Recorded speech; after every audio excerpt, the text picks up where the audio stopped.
Hello and welcome to today's Coffee and Coaching Club. 30 minutes of actionable insights to build your business, communication, confidence. And today we're going to be discussing a real biggie. One of the things that really keeps us stuck is being afraid of failing, looking stupid, feeling, like an idiot. Those things are things that really can keep us small, and as a result, they keep our results small.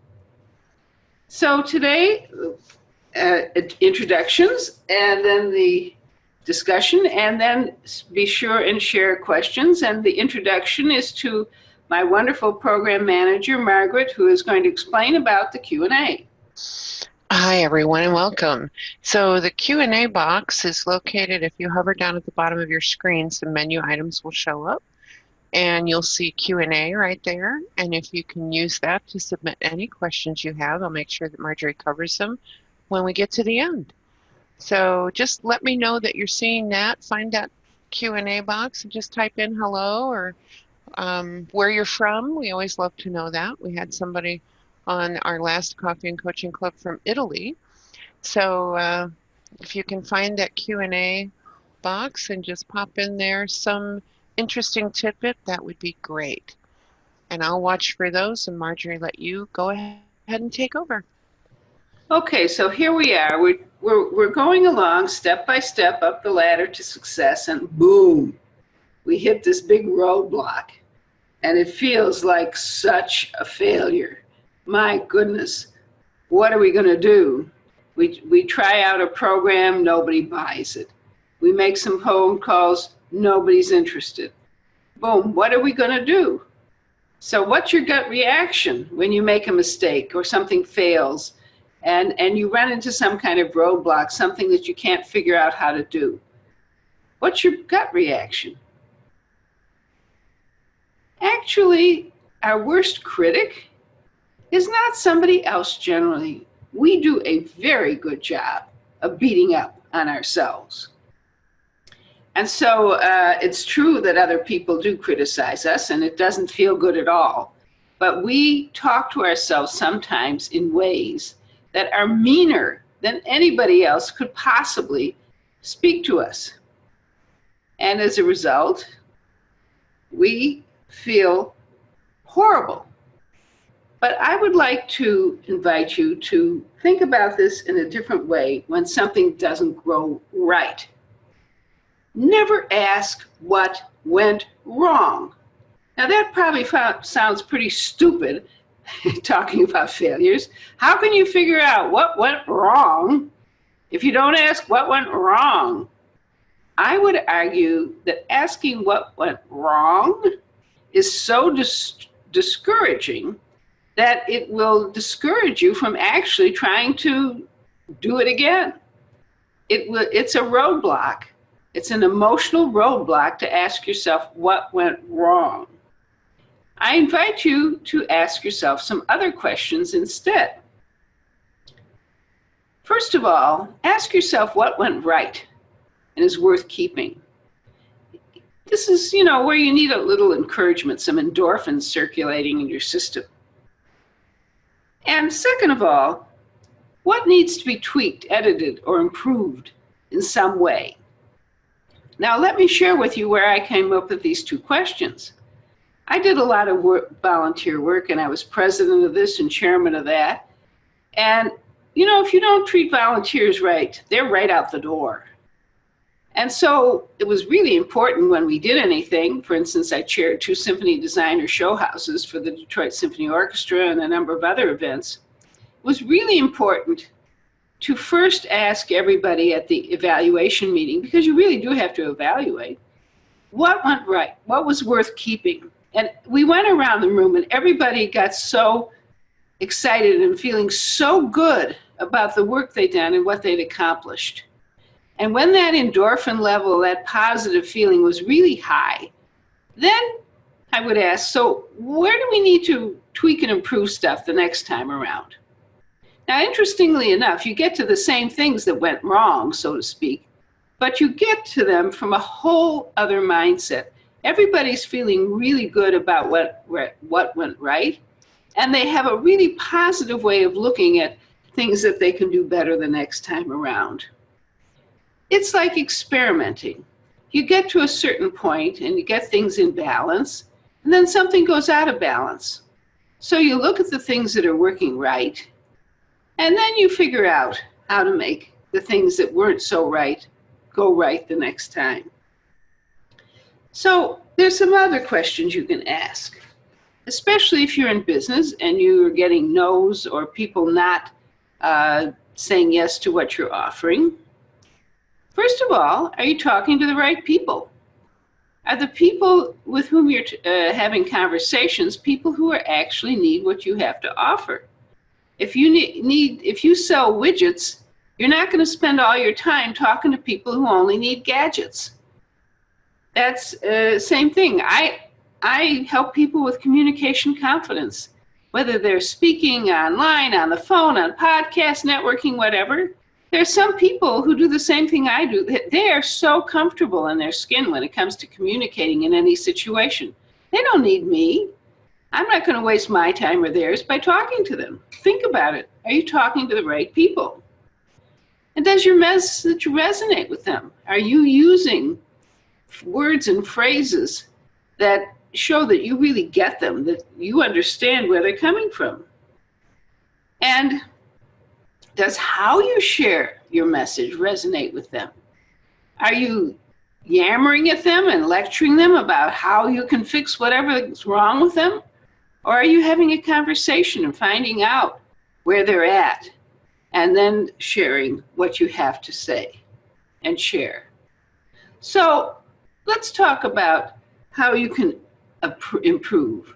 Because remember, one of the things I suggested is ask first what went right, and then check on how you can improve. So take a look at the power of your message. Is it well constructed? Does it make sense? And does it really resonate with people? All the things I was just talking about, see how you can improve them. What about your presentation skills? When you're on the phone with people, are you conducting a conversation and finding out, asking questions? Or are you, like I said, lecturing at them, telling them, oh, well, this, my whatever does this, and this for you, and not even finding out first if maybe they don't need this, and this, but they need that, and that. You can't sell to somebody who needs that, and that, this, and this. And with whom you share it. Are you spending time talking with people who actually need what you have to offer? And what's your mindset? Are you coming from the mindset of possibility or the mindset of, oh dear, I gotta sell this person. I gotta make this sale. People pick up on desperation very easily. Everybody's BS meter is always on too. So if you're not really sincere in how you're going to help them, people pick up on that. So here are some famous failures, or rather, here's some failure reality checks. Okay. Both failures and successes, both. You need to fail in order to succeed. It's like when you're learning a new piece of music on an instrument or learning how to play golf or tennis. Listen, even the top golfers miss easy putts, so-called, that are only a foot or two away from the hole. So it's practice, right? And perfectionism, why did this skip to this? This is really strange. That's not supposed to show up yet. I didn't check my, talk about failure. I'm in the middle of failure, folks.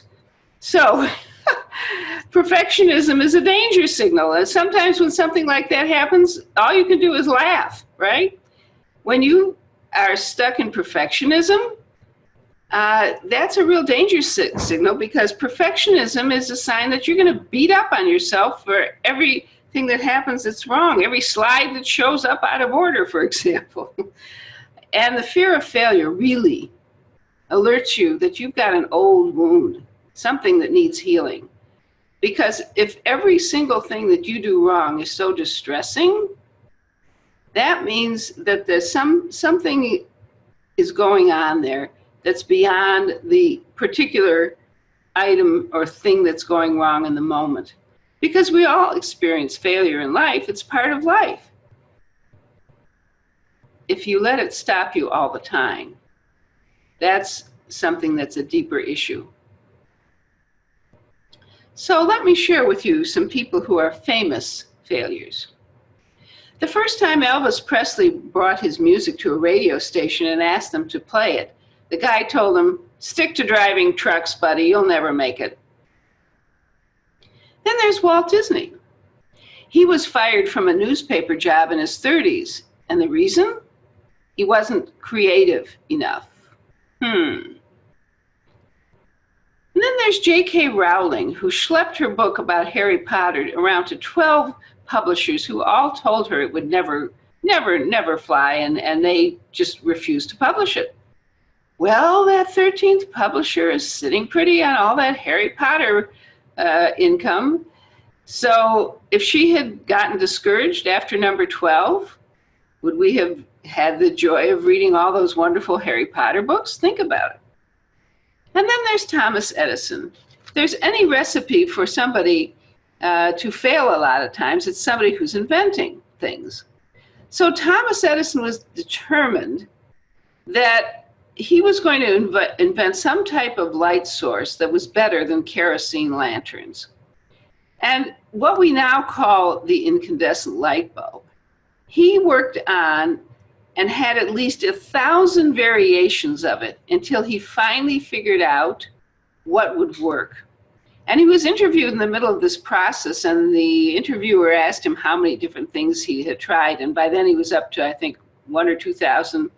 And the guy asked him, "Why do you keep working on that when you failed so many times?"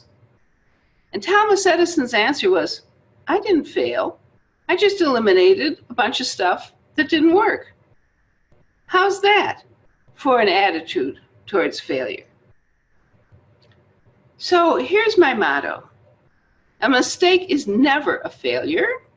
It never is. Unless you refuse to learn the lesson it has to teach you and you let it stop you. That's not a good thing. So think about learning to walk. You ever seen a toddler learning to walk? First of all, babies have to learn to sit up. Then they have to learn to stand. And then they learn to take a step.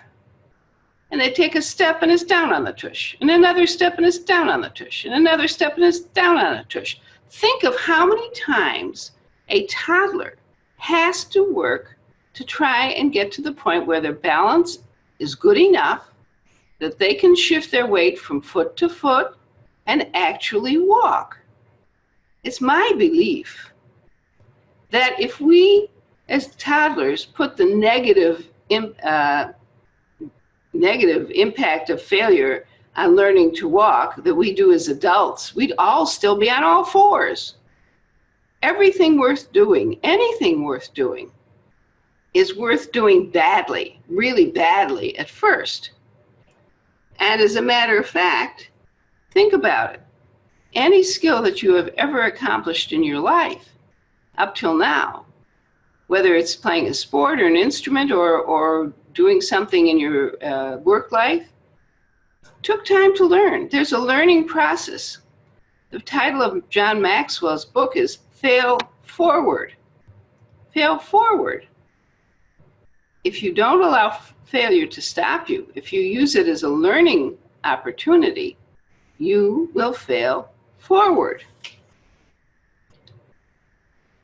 Take chances, make mistakes. That's how you grow. Pain nourishes your courage.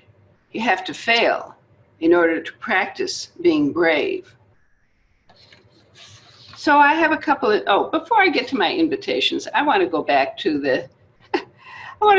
yes, this graphic that somehow was in the wrong place.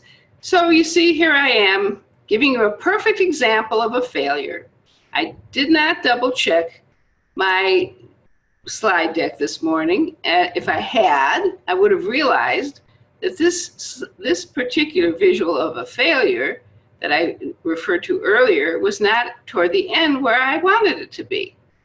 So the message of this visual is really, there are more steps ahead to take you to success once you get past that big step that you see as perhaps a failure.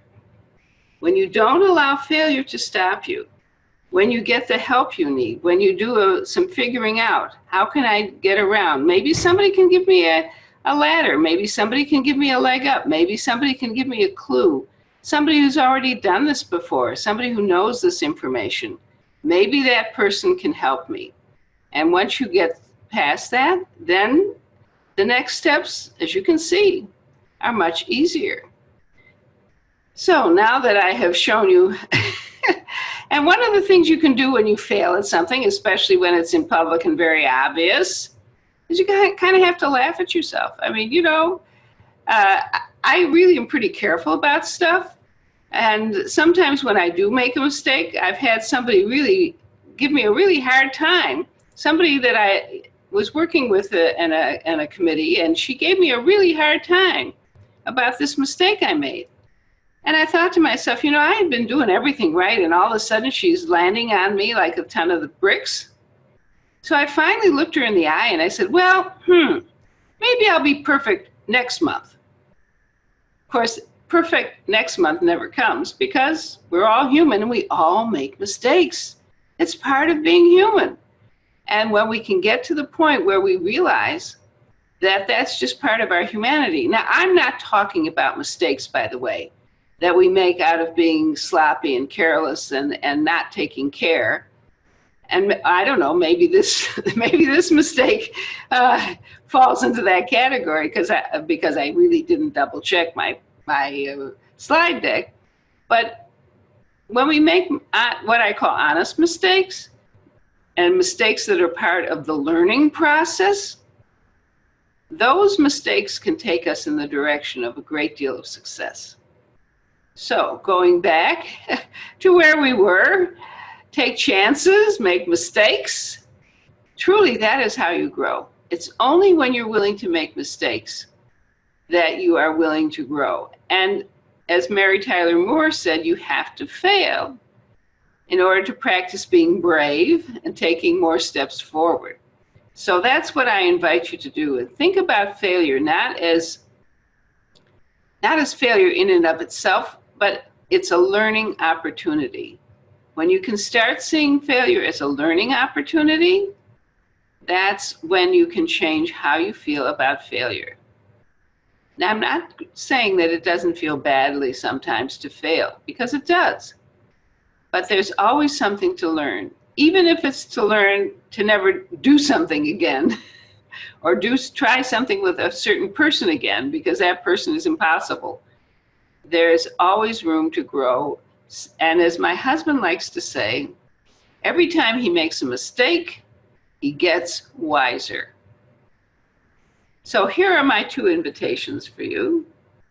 The first one is to join our next Coffee and Coaching Club meeting.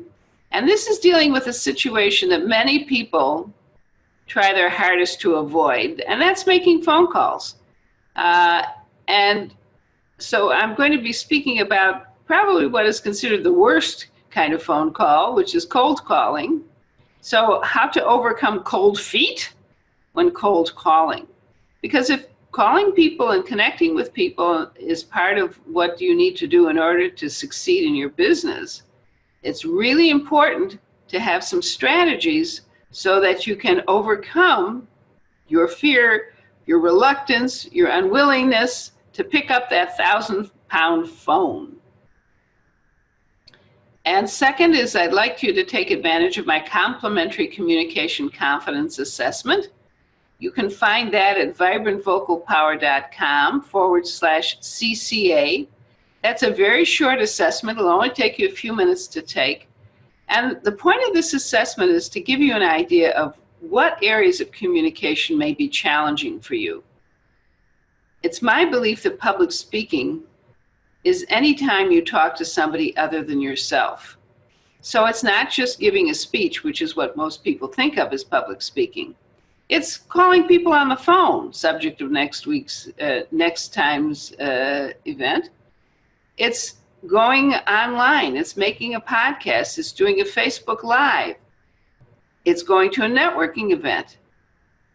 It's talking to your family. It's being out with friends. And they ask, so what are you up to lately? Being confident in all of those situations is a goal to set for yourself. And the only way you can be really clear about which areas are the areas you need to focus on is by taking a look at them. So this is a very short assessment and will help you figure out where you're at when it comes to developing true confidence in communicating with other people in any situation, whether you're talking to one person or 10 or 100 or 1,000. Feeling calm and confident and competent when you are communicating is a wonderful thing. And you might have guessed from that sentence that I like alliteration. So here is a little incentive. I have, ta-da, an Amazon #1 international best-selling book, Empowering Business Owners to Overcome Speaking Fears, whether you're talking with one person or 1,000. And every month I'm going to do a drawing among those who send in the assessment. And that person is going to get an email from me saying, please share your address with me, and I will be sending you a copy of this book. By the way, after you take the assessment, in order to be entered into the drawing, you do have to submit it. And that, by the way, is helpful for me too, because it helps me get a better idea of what you need so that I can be more helpful in sharing information that's of value to you. So that brings me to the point in our Coffee and Coaching Club meeting where you can ask me any question. Margaret, what have you got for me? Well, we have a couple of great questions, and I just want to remind everyone about the Q&A box. Just click that and ask any question you have in that Q&A box if you haven't already. So, and remind them where to get it to show up, because it doesn't show up. Yeah, so just move your mouse or you're down to the bottom of your screen, and it should show up there. If you're on a mobile device, I'm not quite sure how to tell you how to find it. Look for the menu perhaps. And let me give you one of the questions that we already have. Okay. I seem to lack confidence when delivering my message. I keep changing what I say depending on the reception I got last time I said it. Should I do that? How do I get more confident? Well, confidence in your message comes from clarity about what you really want to say. And I consider effective and confident communication to be a three-legged stool. What, how, and allow. What is your message? How are you presenting it? And are you getting over the fear, allowing yourself to present it? And the foundational piece of that, frankly, is the what. What is your message? So if you are kind of going back and forth about what you should be saying, my suggestion to you would be to take a look at what are the 2 or 3 really key points that you think are really important to share when you are talking about what you do. Now, once you have that really clear in your mind, it makes perfectly good sense to adjust where the emphasis is on that, whether there's some other important things to include, depending on your audience. Because it's really important when you're deciding what to say, the first thing is figuring out the audience, the people who will be listening. So there is nothing wrong at all with changing or editing your message to fit different audiences. It's just that if you are really secure in the basic stuff you want to share, then how you edit it or adjust it for different audiences is perfectly good thing to do. So actually, I would encourage you to just take a look at, are you sharing, making sure you share the key 2 or 3 things you absolutely want to share, and then you can edit accordingly to your audience. Okay. Well, and I think we've got time for one more here, and you're going to love this one. Oh dear. Sometimes I fail in the moment and then get tongue-tied and start stumbling. What should I do? Okay. All right. There's a couple things. First of all, I do not believe if this is giving a talk or a presentation, that's very often when people get tongue-tied. I am not a big believer in memorizing what you want to share. Okay, if you're giving a TEDx talk, you have to do that, probably. But I'm a big believer in having little note cards, and my preference is 4x6 cards because the 3x5 are too small. Writing in dark ink and easily read bullet points of the main things I want to cover. Numbering those cards because God forbid you drop them and then you can't put them in order if they're not numbered. And then the other thing that can give you tremendous security, and I learned this from the very first coach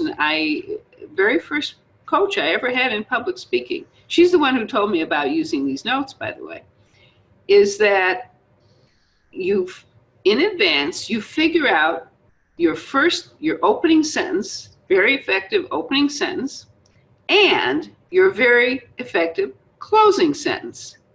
So that no matter what happens in between, you know how to start and you know how to finish.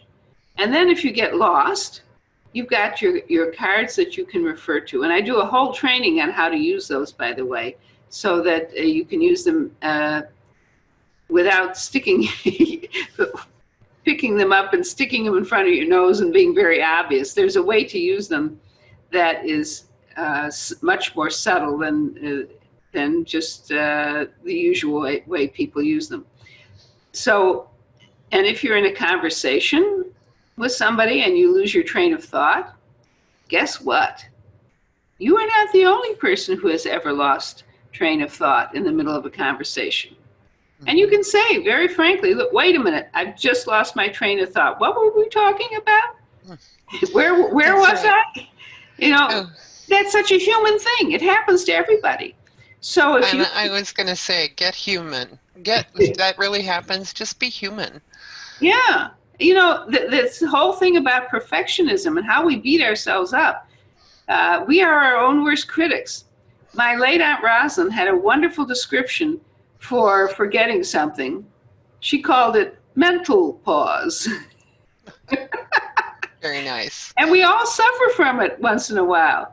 We lose our train of thought. And believe me, people understand because it happens to everyone. You are not the only person on this earth who forgets where he or she is in the middle of a conversation. Look at what happened to me today. I mean, I had this wonderful graphic that I was going to be bookends of my talk, and it ended up somehow in the middle. I mean, did you think that I'm the world's worst person because I made a mistake? Or did you accept the fact that, yeah, she's human too? So, someone's asking, are there any discounts for your book/journal for your faithful listeners? Well, my faithful listeners can get it for free if they happen to win the lottery when they fill out the communication confidence assessment at vibrantvocalpower.com/CCA. Otherwise, it's Amazon. Just look for it on Amazon. I don't think that Amazon these days gives discounts. The one business I'm not interested in being in, very frankly, is the book selling business. I'm glad to be in the book giving away business, but not in the book selling business. Excellent. Well, Marjorie, I think we've reached the end of our time. So if you want to close up, then I'm going to go back on mute. Thanks, everyone, for your participation. And if you have further questions, go ahead and drop them in the Q&A box, and we'll get them answered offline. Thank you for joining me. See you next time.